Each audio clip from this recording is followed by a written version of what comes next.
is the human spirit? It's a pattern of chemicals. It's the loneliness of the primitive burst of chemicals in that first second, 13.7 billion years ago. And looking at this book this morning, I noticed something I used in Australia to get people to vibe with that number. And I imaged for my audience somebody standing with a spear that was 4 meters long. Now it's pretty long, it's a lance.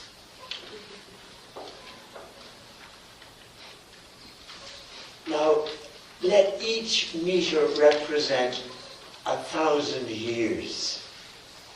And then you've somebody who has a grip on 4,000 years. Goethe has an expression, he who cannot think of 4,000 years is living from hand to mouth. Okay, now to get the image enlarged, there's the curiosity that the diameter of the Earth is 12.7 kilometers. If you add another 1,000 kilometers, you get 13.7 kilometers. If you multiply by 1,000,000, you'll get 13.7 billion. So if you have somebody pointing upwards,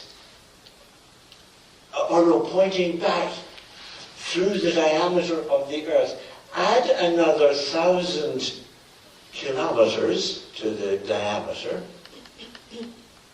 think of every meter as 1,000 years, and you're beginning to get the sense of the distance back, 13.7 billion years. Now turn up to the future. The astronomers give us at least 2 more billion years before the sun gets a little bit contrary.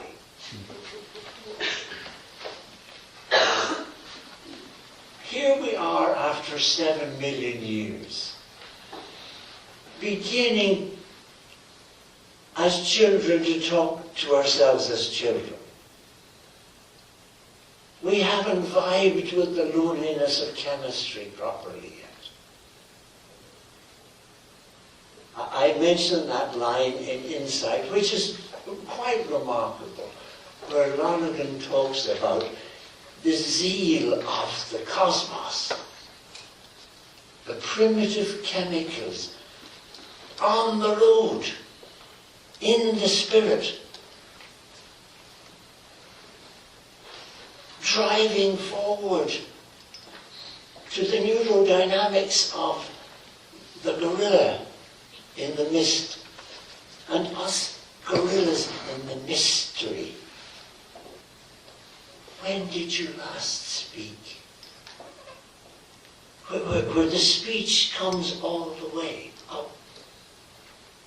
And when did you last listen? When were you that open? Insofar as you meditate for years on those questions, you'll get to grips with memoria. Yesterday was the feast of St. Catherine of Siena, for those who, so to speak, loved the lady. I met the lady in 1953. She's quite a woman. We may get back to her later on and the significance of her dialogue. But here you have a quotation from another lady, Rita Carter, called Mapping the Mind. And she talks about episodes. Hearing Bob Dylan is an episode. hearing Bob Dylan properly, how's that done? Episodes that are destined for long-term memory are not lodged there straight away. The process of laying them down takes several years. Ignatius knew this when he wrote the exercises. Ignatius on education is much better in the exercises than in the stuff he wrote later on. Sentire et gustare, to sense and taste, and be present with. We just don't do that much.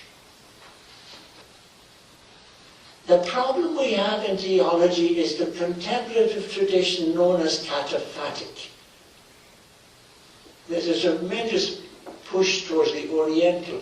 Yes, that's a component in contemplation.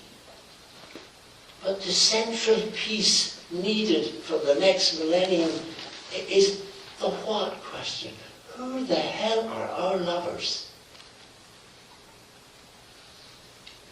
Letting the what emerge. When I was in Australia for my first time, I was in the Jesuit school.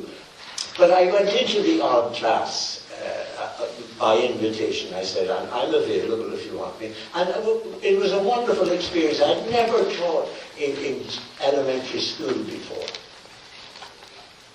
And in my first class, I recall walking across the grounds early in the morning, and they were playing their games, and it was tremendous to observe the varieties of loneliness on a football field with boys. So in the classroom, I wanted to wake them up, and I wrote on the blackboard, what is a schoolboy? Full stop. And one boy put up his hand politely and said, "Sir, you forgot the question mark." And I said, "No, I didn't." What is a schoolboy? Arjuna asks Krishna, what is a man? And Krishna gives an answer. But the real answer is yes.